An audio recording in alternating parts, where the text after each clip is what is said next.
Bismillahirrahmanirrahim. 2025 third 100 days campaign start ஆகி இன்றைக்கி 6 நாள் ஆயிடுச்சு. இன்றைக்கி தேதி 26/9/25.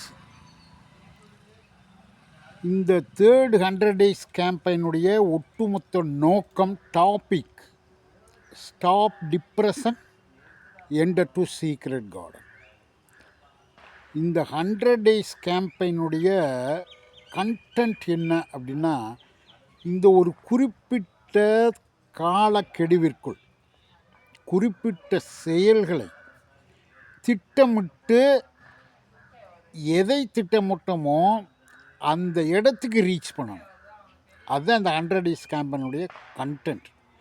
இதில் ஒரு பழமொழி யாவும் வருது, மேன் ப்ரொப்போஸ் காட் டிஸ்போஸிங். நம்ம என்னதான் திட்டமிட்டு காய்களை நகர்த்தினாலும் இறைவனுடைய அனுக்கிரகம், அவனுடைய கருணை வேணும். இது எல்லாரும் புரிஞ்சுக்கணும். ஏன்னா ஆனால் திட்டமிட்டு செயல்பட வேண்டியது, ஏன்னா நமக்கு ஆண்டவன் மூளையை கொடுத்துருக்கான்ல, அப்போ அதை திட்டமிட்டு செயல்படணும். அதுதான் இந்த 100 டேஸ் கேம்பனுடைய கண்டென்ட். டாபிக் என்ன? Stop depression enter to secret garden. இதில் 2 பார்ட் இருக்குங்க. இந்த ஸ்டாப் டிப்ரெஷனுங்கிறது இந்த கடந்த 10-15 ஆண்டுகளாக என்னுடைய தொழில் அசையாத சொத்துக்களை வாங்குவதும் விற்பதுங்கிறது என்னுடைய ஃபாலோவர்ஸ்க்கு எல்லாருக்குமே தெரியும். இதில் கண்ணதாசன் சொன்னது மாதிரி நான் வாழ தெரியாமல் வாழ்ந்தேன். ஒரு மனிதன் எப்படியெல்லாம் வாழக்கூடாதோ அப்படி வாழ்ந்தவன். அதனால் எப்படி வாழணும்னு சொல்லக்கூடிய தகுதி எனக்கு வந்துச்சுன்னு ஒரு தூரம் சொன்னார். அது மாதிரி இந்த ரியல் எஸ்டேட்டில் சொத்துக்கள் வாங்குவதிலும் கொடுப்பதிலும் செய்யக்கூடாத செயல்களை, அதாவது கவனக்குறைவு தான் சுருக்கமாக சொன்னான். அதனால பல பிரச்சனைகளில் நான் மாட்டிக்கிட்டு மிகப்பெரிய மன உளைச்சலுக்கு தள்ளப்படுறோம்.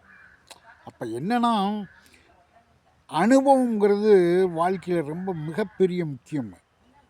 ஏன்னா அந்த பாடத்தின் அடிப்படையில் நடந்துருச்சு. இனிமேல் இந்த பிரச்சனைகள் இருந்தால் வெளியே வரணும்னா அந்த பிரச்சனைகளுக்கு சமாதானமான முறையில் ஒரு முற்றுப்புள்ளி வச்சிடணும். அந்த முற்றுப்புள்ளி பிரச்சனைகளுக்கெல்லாம் வச்சா தான் அந்த செகண்ட் பார்ட் இருக்குது, அது ஒரு development part, enter to secret garden. நான் அது தனியாக அடுத்த பார்ட்டில் நான் சொல்கிறேன். இப்போ இந்த பிரச்சனைகளை சால்வ் பண்ணுறதுல 3 டெக்னிக்கல் வேர்டு: அறம்பாடி அழித்தல் தீமையை, பொது வெளியில் விவாதம், திருடன் கையில் சாவியை கொடுத்துட்டு இவர்கிட்டத்தான் சாவியை கொடுத்துருக்குன்னு ஊரெல்லாம் போய் சொல்கிறது. இந்த 3 டாப்பிக்லேயும் ஆக்டிவிசம் ஃபார் ஃபாஸ்ட் ஜஸ்டிஸுங்கிற ஒரு வெப்சைட் நான் ஸ்டார்ட் பண்ணியிருக்கேன். அதில் டீட்டெயிலாக போய் நீங்கள் எல்லாம் பார்த்துக்கலாம். இந்த அறம்பாடி அழித்தல் தீமைங்கிற டாப்பிக்கை ஏன் பேசுனேன்னா, தவறுகளை பாதிக்கப்பட்டவன் மனம் நொந்து சொல்லக்கூடிய சொல் எதிரியை தீச்சிரும். அப்போ என்னுடைய விஷயங்கள் ஒரு காலகட்டத்தில் மற்றவங்களால் பாதிக்கப்படும்போது கடுமையான கோபம், அவங்கள சாபம் கொடுக்குற மாதிரிலாம் வந்திருக்கு. ஆனால் அதெல்லாம் தாண்டி இப்போ இருக்கக்கூடிய மனநிலை என்ன அப்படின்னா, எல்லா பிரச்சனைகளுக்கும் பேச்சுவார்த்தைகள் மூலமாக விட்டு கொடுத்து முடித்து நிம்மதியை தேடணும். அப்போ அதுதான் பொது வெளியில் விவாதம்ங்கிற டாப்பிக்கை நான் ஸ்டார்ட் பண்ணேன். இந்த பொது வெளியில் விவாதம் ஏன் ஸ்டார்ட் பண்ணியிருக்கோம்னா, யூஸ்வலாக என்ன, ஒருத்தன் பாதிக்கப்படும் பொழுது அவன் சார்ந்த அரசாங்கத்திட போய் மனுக்கள் கொடுத்து அதற்கான தீர்வை எட்டுவது. நான் 100கணக்கான மனுக்கள் கொடுத்துட்டேன். இந்த அரசு அதிகாரிகள் மேலே எனக்கு கடுமையான வெறுப்பு. ஏன்னா இந்த அரசியல் சாசனம் சொல்லும்போது அவங்களுடைய கடமையை அவங்க செய்கிறதே கிடையாது. அதனால் அவங்களையும் எதிர்த்தரப்பாக சேர்த்து இந்த பொது வெளியில் விவாதம்னு சொல்லி மக்கள் மன்றத்தை கொண்டு போகிறது. சட்டம் இது சொல்லுது, அதை இந்த அரசு அதிகாரிகள் கடைப்பிடிக்கலைன்னு சொல்லி மக்கள் மத்தியில் விளம்பரம் பண்ணி அவங்களோட மனச்சாட்சியை தூண்டி அதுக்கு ஒரு தீர்வு காண்பது. இந்த பொது வழியில் விவாதங்கிற டாப்பிக்லேயே முக்கியமான விஷயம் என்னென்னா, ஊரில் இருக்க பெரிய மனுஷெல்லாம் கூப்பிட்டு அந்த அரசு அலுவலக வளாகத்தில் அரசாங்க அதிகாரிகள் முன்னில் விவாதம் பண்ணி பிரச்சனை முடிக்கிறது. அப்போ அதுக்கு அடுத்த நான் என்ன சொல்கிறேன்னா, அப்போ திருடன் கையில் சாவியை கொடுத்துட்டு ஊரெல்லாம் சொல்லிடுறது. இந்த பிரச்சனைகளுக்கு யார் மூல காரணமோ அவனையே நீ நியாயம் சொல்லுன்னு சொல்லி உட்கார வச்சு எங்கே அரசு அலுவலக வளாகத்தில் அரசு அலுவலர்கள் முன்னிலையில் ஒரு விவாதத்தை ஸ்டார்ட் பண்ணுறதுன்னு நான் முயற்சி பண்ணிகிட்ருக்கேன். அது எத்தனை பேர் ஏற்றுக்கிறேன், ஆனால் விட போகிறதில்ல. இப்போ இந்த 3 விஷயங்களுமே என்னென்னா, என்னுடைய வெப்சைட் ஒவ்வொரு பிரச்சனையும் வந்து இங்கே ராமாயணம் மாதிரி கதையெல்லாம் சொல்லிகிட்டு இருக்க முடியாது. அதனால் யாருக்கெல்லாம் ஆர்வம் இருக்கோ அவர்களெல்லாம் என்ன செய்யலாம் அப்படின்னா, என்னுடைய இந்த ஆக்டிவிசம் ஃபார் ஃபாஸ்ட் ஜஸ்டிஸுங்கிற ஒரு வெப்சைட் இருக்குது, டிஸ்கிரிப்ஷனில் கொடுக்குறேன், போய் பார்த்துக்கலாம். செகண்ட் பார்ட்டுங்கிறது இந்த என்டர் டு சீக்ரெட் கார்டன் என்பது அடுத்த பார்ட்டில் சொல்கிறேன். செகண்ட் பார்ட்டுக்கு வருவோம். என்டர் டு சீக்ரெட் கார்டன் இது வந்து ஏற்கனவே சொன்ன மாதிரி ஒரு development part.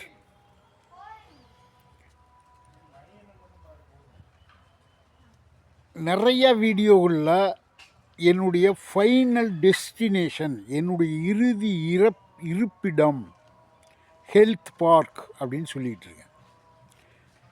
Kodaikanal டவுன்லேருந்து 20 kilometre Poombarai village நான் பிறந்த ஊர். அதில் எனக்கு ஒரு அற்புதமான வியூவில் ஃபஸ்ட் கிளாஸ் ஒரு இடம் இருக்குது, ஒரு 60 சென்ட். அதில் தான் என்னுடைய எஞ்சிய வாழ்க்கையை நிம்மதியாக ஒரு ஆனந்தமான சூழ்நிலையில் கழிக்கணும்னு முடிவு பண்ணிட்டு தான் இந்த ஹெல்த் பார்க் ப்ரோக்ராமை எஸ்டாப்ளிஷ் பண்ணியோம்னு நீண்ட நாட்களுடைய ஆசை. அது நிறைய வீடியோக்கள் கூட சொல்லியிருக்கேன். ஆனால் இந்த 100 days முடியறதுக்குள்ள, அதாவது டிசம்பர் 31க்குள்ளே அங்கே போய் உட்காந்துடணும் அப்படின்னு முடிவு பண்ணியாச்சு. அதில் 2 பார்ட். ஒன்று அக்ரோ டூரிசம், 2வது நேச்சர் கியூர். இந்த அக்ரோ டூரிசம்ங்கிறதுல வந்து ஷார்ட்டாக சொல்லிடுறேன். 2 ப்ரோக்ராமுக்குமே காமனாக வந்து ஒரு நாளைக்கு 100 rupees இதில் பார்ட்டிசிபேட் பண்ணுறவங்க கட்டணும். வருஷத்துக்கு 36,500 அதாவது ஒரு நாளைக்கு வந்து 100 ரூபா கட்டினா அவங்களுக்கு என்ன பெனிஃபிட்னா, வருஷத்தில் 30 நாள் ஃப்ரீ ஆஃப் காஸ்ட்டில் தங்கிக்கலாம். அதாவது 2 மாதத்துக்கு 5 நாள், அதையும் ஒரு மாதத்துக்கு அந்த 5 நாளை முதல் மாதம் 2 நாள்னால் 2வது மாதம் 3 நாள் தங்கிக்கலாம். இந்த அக்ரோ டூரிசத்தில் என்னென்னா 5.5 சென்ட் அவங்களுக்கு நான் அலாட் பண்ணிடுவேன். அதில் பெர்மா கல்ச்சருங்கிற ஸ்ட்ராட்டஜியில் விவசாயம் பண்ணலாம்.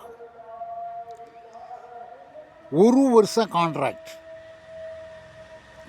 என்ன விஷயம்னா, இது வந்து ஒரு மிகப்பெரிய ஒரு கற்பனை. அந்த கற்பனையை ஒரே வீடியோவில் புரிய வச்சிட முடியாது. அதனால நான் ஃப்ரீக்வெண்ட்டாக, உதாரணமாக வந்து இந்த 100 days கேம்பெயினில் இந்த வீடியோ மெயின் வீடியோ, இந்த ஷார்ட் வீடியோ ஏறத்தாழ 9லேருந்து 10 போட்டிருக்கேன். ஒவ்வொரு வாரமும் ஒரு 10 ஷார்ட்டு, ஒரு மெயின் வீடியோ போடுவேன். அப்போ இந்த அக்ரோ டூரிசம்ங்கிறது ஷார்ட்டாக சொன்னால் ஒரு நாளைக்கு ரூ. 100 ஸ்பேர் பண்ணணும். ஒரே ஸ்ட்ரோக்கில் வருஷத்துக்குள்ளே அந்த 36,500 நீங்கள் கட்டிட்டீங்கன்னா என்னுடைய நிலத்தில் இருக்க 5.5 சென்ட் உங்களுக்கு கொடுத்துருவேன். நீங்கள் வருஷத்தில் 30 நாள், அதாவது 2 மாதத்துக்கு 5 நாள் வந்து தங்கிக்கலாம், குடும்பத்தோடு வந்து தங்கிக்கலாம். ஒரு மீடியம் கிளாஸ் ஹோட்டலில் தங்கினா என்ன ஃபெசிலிட்டிஸ் இருக்குமோ அது தங்கலாம். ஏன் இந்த ப்ரோக்ராமை டிசைன் பண்ணியிருக்கோம்னா, என்கிட்ட நிறையா பேர் ஒரு 10-15 லட்ச ரூபாய்க்குள்ளே ஒரு 3 சென்ட் 4 சென்ட் வேணும், எங்களுக்கு சொந்தமாக ஒரு ஹால், ஒரு கிச்சன், ஒரு பெட்ரூமோட ஒரு சின்ன வீடு போட்டு குடும்பத்தோடு வரணும்னு ஒரு ஃபோன் அல்ல, 100கணக்கான ஃபோன். இன்றைக்கி டவுனில் எடுத்துக்கிட்டோம்னா இந்த 10-15 லட்சங்கிறது வந்து ஒரு காசே கிடையாது. அதனால் நான் என்ன சொல்ல வரேன் அப்படின்னா, முதல்ல ஆசை நியாயமான ஆசை. பெரிய 40 லட்சம் 50 லட்சம் 1 கோடி 2 கோடி போடுறவங்கெல்லாம் அவங்களுக்கு டவுன்லேயே கிடைக்கும்.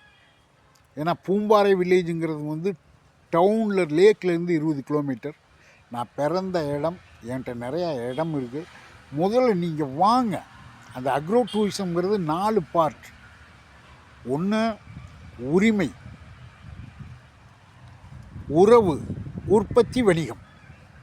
இந்த நமக்கு சொந்தமாக மிக குறைந்த பட்ஜெட்டில் ஒரு நிலம் இருக்கணும், ஒரு சின்ன வீடு கட்டணும், எப்போ நினைக்கிறோமோ அப்போ கொடைக்கானல் போய் தங்கிட்டு வரணும்னு நினைக்கிறவங்களுக்காகவே டிசைன் பண்ண ப்ரோக்ராம் இது.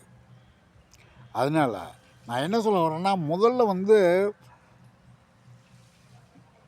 இதில் வரக்கூடிய ஆட்கள் பூராமே வெளியூர்காரங்க. கொடைக்கானலுக்கு எதுக்கு வர்றாங்க அப்படின்னா, முதல்ல வந்து அந்த கிளைமேட்டிக் கண்டிஷன், 2வது அந்த சீனரி. இங்கே மிக கடுமையான நெரிசலில் ஒரு அர்பன் லுக்கில் ஒரு கூட்டத்துக்குள்ளே டென்ஷனோடு வாழ்ந்து பணம் சம்பாரிச்சுட்டு ஓட்டிக்கிட்டு இருக்கோம். கொஞ்சம் ஒரு ரிலாக்ஸாக கொடைக்கானலில் அந்த கிளைமேட்டில் அந்த சீனரியில் போய் இருக்குன்னு நினைக்கிறவங்க இந்த அக்ரோ டூரிசம்குள்ளே என்ட்ரி ஆகிருங்க. வாங்க. ஒரு வருஷத்தில் அதுக்கு வந்து வெறும் 36,500 தான் நீங்கள் கட்ட போகிறீங்க. வருஷத்தில் 30 நாள் தங்கிக்கலாம்.